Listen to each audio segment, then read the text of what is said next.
With EA delisting and shutting down servers for Bad Company 1 and 2 as well as 1943 at the end of the year, I thought it would be interesting to take a look back at not only what we are losing, but what we can learn from the matter and hopefully help with the preservation of gaming. So let's get into it. My name's WB and this is Playback.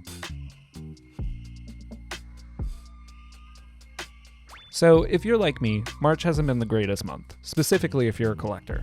With the eShop both going down for the 3DS and Wii U at the end of March, a lot of amazing video games are getting lost, and with recent news of the delisting of Bad Company games is just a twist with that knife that's already in my heart. And honestly, it comes out of nowhere.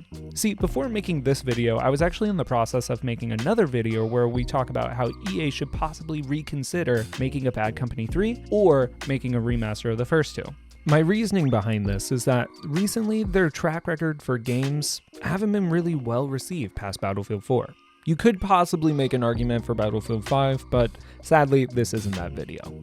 But in my opinion, the type of game that Battlefield Bad Company is as a franchise isn't something that we see anymore, especially in the FPS genre, which is a military shooter that takes itself seriously in gameplay and mechanics, but doesn't take itself too seriously in story and has a charm to it. The majority of games that EA has been putting out for the Battlefield franchise have been mediocre, so to speak, where they aren't really finding their footing in the modern gaming space. For example, if you want a modern shooter, you go to Call of Duty or Warzone. You want a space shooter, you go to Destiny 2. You want a big, massive multiplayer map? Hell let loose. And lastly, do you want a game that you can play cross-platform with? Majority of these are that. And that's the problem. See, it seems more to me that from the sidelines, EA is becoming more of a follower in trends rather than trying to be the trendsetters themselves, which there's nothing wrong with that. But it does become an issue when every new iteration of your game, you quit listening to your community that is supporting you. And when these games are being put out at a below average experience, yes, I'm talking specifically about Battlefield 2042, when you have a great IP, such as Bad Company, there is a possibility of rejuvenation in your Battlefield brand as a whole. Now, I also understand that companies such as EA, Bungie, and other publishers don't want to just make remasters and live off legacy. And now I get that, but waiting 10 years for another solid title is crazy. So I would rather have a game remastered that's beloved than have a garbage fire that is Battlefield 2042. Now, I know I've put a lot of shade towards EA's newest title without actually talking about why Bad Company is such a great game as a franchise. So let's go back to 2010, when we first got Bad Company 2, and to start it all off, let's talk about the presentation of the game. At the time, it was crazy, even though that we had gotten some console-defining games from the 360 and PS3 generation to come out that year. No one could really go up against Bad Company, however, because of how diverse the maps were not only in scale, but as well as destruction that could be used to change the course of the playing field. At the time, Bad Company was really the only game pushing the boundaries of destruction, and now what we are feeling accustomed to in the latest Battlefield games. I remember how it felt to be hunkered down in a house for the first time, thinking that with my team, I'm safe inside with cover from enemy. Until after a couple of explosions and a part of the house being taken out, you begin to hearing creaking in the structure, and then suddenly, boom, the whole house collapses on you and your squad, giving you a feeling of verve, but also uncertainty. Because there was really nothing at that time that could save you from your demise. And that was one of the things that was unique about it at the time, because it was a change of pace and outlook of what an FPS could actually be. Rather than just giving us a safety net with health regeneration or time to heal over in cover, you could die because of your negligence of knowing what is happening around in your surroundings. Another thing I enjoyed while replaying Bad Company 2 is that the guns feel pretty leveled and balanced between each classes. I never felt as if any of the guns that you start out with primarily up front never felt as if they were unsubstantial, but that I could use any weapon in any match or situation and not feel as if it's underpowered when going to an assault rifle versus a shotgun or a pistol versus a sniper rifle on the base level, until you get into the weeds of modifications for your weapons, which then you can make a shotgun sniper and then take out anybody. Now, with that last statement, it may sound as if guns are overpowered, but if we're comparing new FPS games, the difference between them and Bad Company 2 felt as if you could pick up any class and actually do some damage even if you aren't the best at that certain class. Unlike today, where sometimes it's hard to level up because of having to use a specific loadout that doesn't primarily fit your playstyle, like taking, for example, sniping in most games in my case. I'm not the best at sniping, and I rarely get headshots, but I always love to at least try and see if there's a possibility at seeing if sniping could work for me, because usually it's not a class that I gravitate towards, sadly. But even though that I enjoy playing a recon class from time to time, it does become unenjoyable because sometimes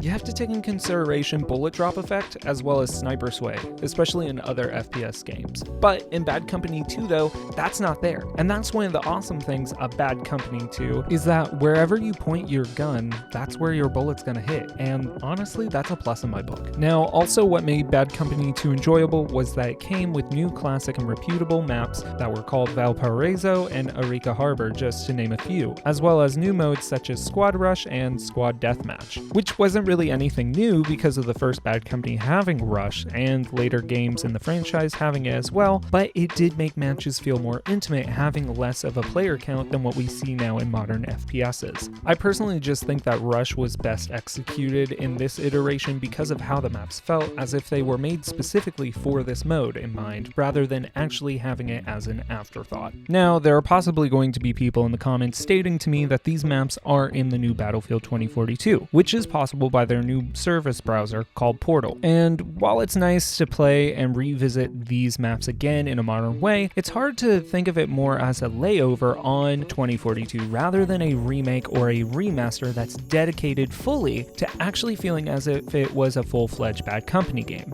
But I digress. Also continuing with talking about the multiplayer, while DICE had a main game out for just a little under a year, they released a DLC package called Battlefield Vietnam that honestly changed how the game was played, and the update was successful straight out the gate, giving us somewhat of a successor to the OG Battlefield Vietnam game that dropped in '06.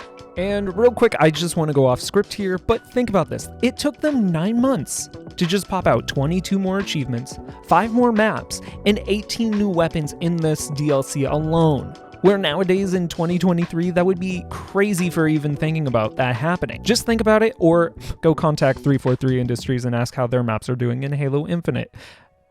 Now, I know that sounds salty, I digress, but that's a whole nother garbage fire, and we'll talk about that some other time. Now, most people are usually divided on how the campaign is in Bad Company 2, but with that being said, it isn't out of it being something terrible. The game is just something different from its predecessor. Rather than being the ragtag buddy war game that the first installment gave us, with its Robin-like Williams comedic timing, with having one-liner jokes after another, and also having an open-world structure to some extent. Bad Company 2 had a more of a linear way of playing, and honestly, it was more down to earth, so to speak, in its storyline with its writing. To some extent, winding back its own story into its normal roots of traditional combat war games, with a splash of laughable scenes and one-liners, but having the action-packed Michael Bay looking type of gameplay. I like to think of Bad Company as being a more comparable to Tropic Thunder in the perspective of a movie, and Bad Company 2 being more of a Top Gun movie. Both are great in their own regards and can have overlapping in viewership, but if you're looking for that slapstick comedy in the consistency in the writing that the first installment gives, Bad Company 2 isn't going to be the one that I would recommend. Even though that there are some comedic and laughable parts, at times it feels like the jokes are quickly disregarded just to move the story on, and to give an example, here are 2 scenes that come to mind when thinking about how the character Haggard is used in very similar instances. Even though those are the trucks. I told you it was a shortcut. They're crossing the border now. We can't follow them any farther. Where did Haggard go? There's gold in them there hills! Shit, that's a neutral zone. Haggard, fall back! He can't hear you, Sarge. If he could, he wouldn't listen. I hate to say this, but we have to go and get him back. Do we really have to go and get him back? I mean, have to? Move out. Okay, boys, you just lay down some fire on those targets over there. All right, Marlowe, Haggard, get on those miniguns and start firing. Ain't you gonna help us, Flynn? What, me? No way, man. I'm a pacifist. What? Pacifist? How can you be a goddamn pacifist? Yeah, it's bad for my karma, man. Don't mess with karma. I just fly. Hags?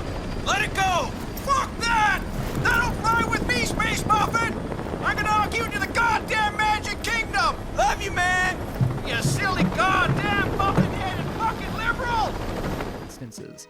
Even though the scene doesn't have that much dialogue from Haggard, in it there is a lot happening to make it actually a very comedic scene, where you have a serious conversation with an issue that's being talked, you have him doing the most idiotic thing that makes it so funny.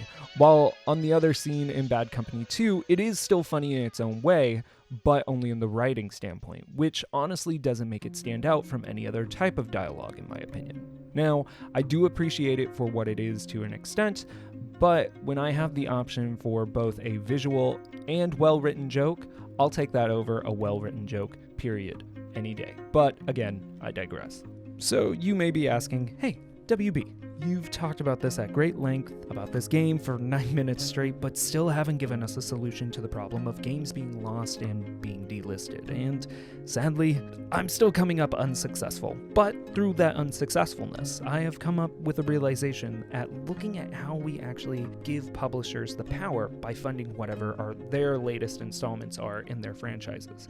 So, the best way to let them know as an individual is by using our money to fund developers and publishers that are not only just doing great work in the industry, but actually listening to their community. I've been playing a game recently that just came out in June called BattleBit Remastered. That honestly feels like I'm reliving those awesome moments that I've had in Bad Company 2. If you have been looking for something for a fix for the Bad Company games, with all of its craziness, I definitely would check out this game. By the way, I'm not sponsored by them in any way, shape, or form. I just feel like they've been doing some great stuff over at that company, and they need a shout out and all the support that they can get. Now, there is a fix that I do kind of see keep coming up in the community servers or Reddit servers for Bad Company 1, 2, and 1943 in their subreddits. EA, just let us have a legitimate way to host our private servers and make the game open source so that people that want to play the game will be able to do so, and for the people that find it later down the line will also be able to relive a piece of Battlefield history. So many people enjoy what we love about this game as a community, and not letting this game be lost to time, which would be sad because as gaming has become more mainstream, the awesome work of every individual in these pieces of art are honestly lost because they have the inability to be played by many generations to come that could learn something or take away from their innovations that we see in these games at that time. Now, with that, I would like to say my name's WB, and this has been Playback.